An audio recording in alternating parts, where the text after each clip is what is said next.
Neil Armstrong was born on August 5th, 1930, in a small town called Wapakoneta in Ohio. As a young boy, he showed a fascination with airplanes and flight.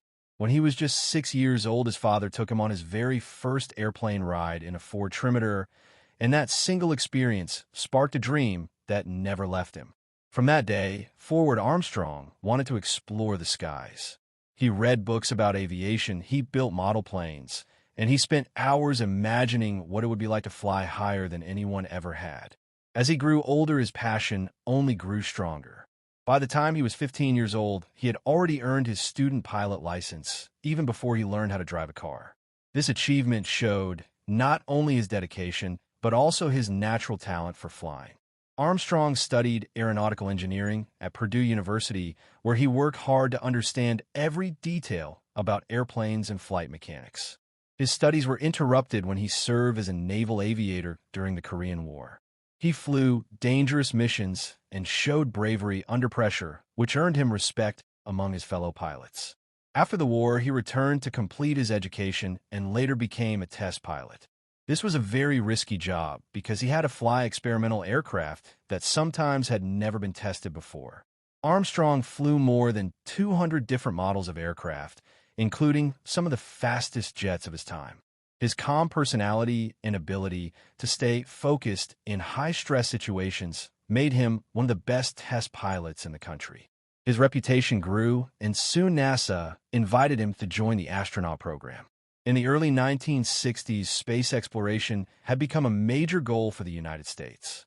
The country was in competition with the Soviet Union in what was called the space race. The Soviets had already sent the first man, Yuri Gagarin, into orbit, and the Americans wanted to do something even greater. President John F. Kennedy had set a bold challenge that, before the decade ended, an American should land on the moon and return safely to Earth.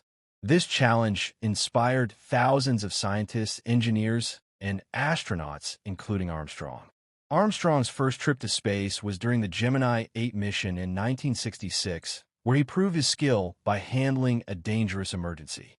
That mission showed that Armstrong could stay calm and make quick decisions even when everything seemed to be going wrong. Because of this, he was chosen to be the commander of Apollo 11, the mission that aimed to put the first humans on the moon.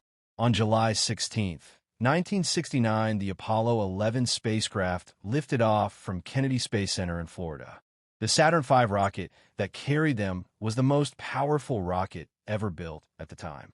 Alongside Armstrong were Buzz Aldrin and Michael Collins. As the rocket thundered into the sky, millions of people around the world watched on television and listened on radio. It was a moment filled with excitement and fear because no one had ever attempted such a journey before. After traveling for 4 days through space, the crew reached lunar orbit.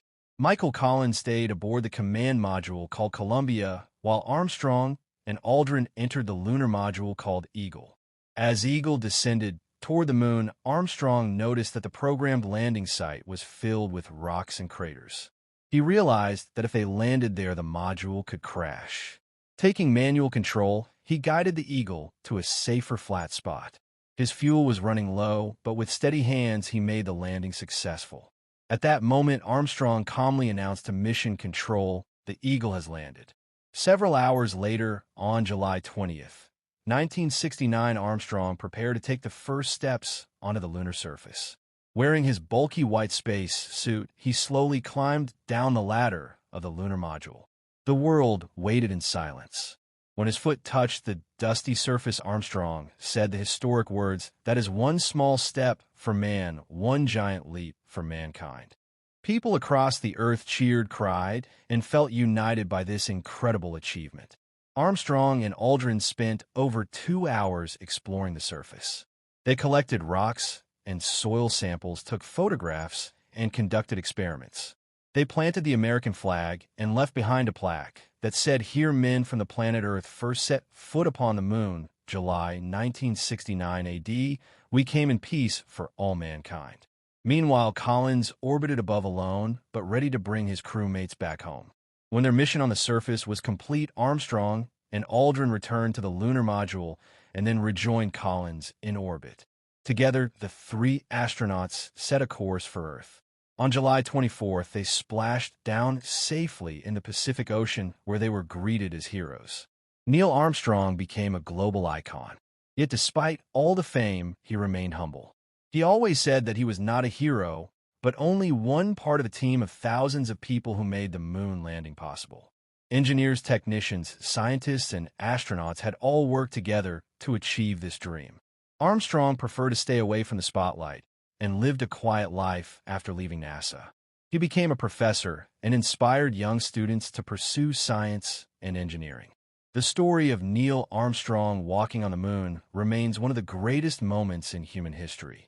It showed that human beings can reach beyond their limits and achieve the impossible through courage, determination, and teamwork. Armstrong's first step on the moon was not just his own achievement, but a victory for all humanity. His legacy continues to inspire people to look to the stars and dream of new worlds to explore.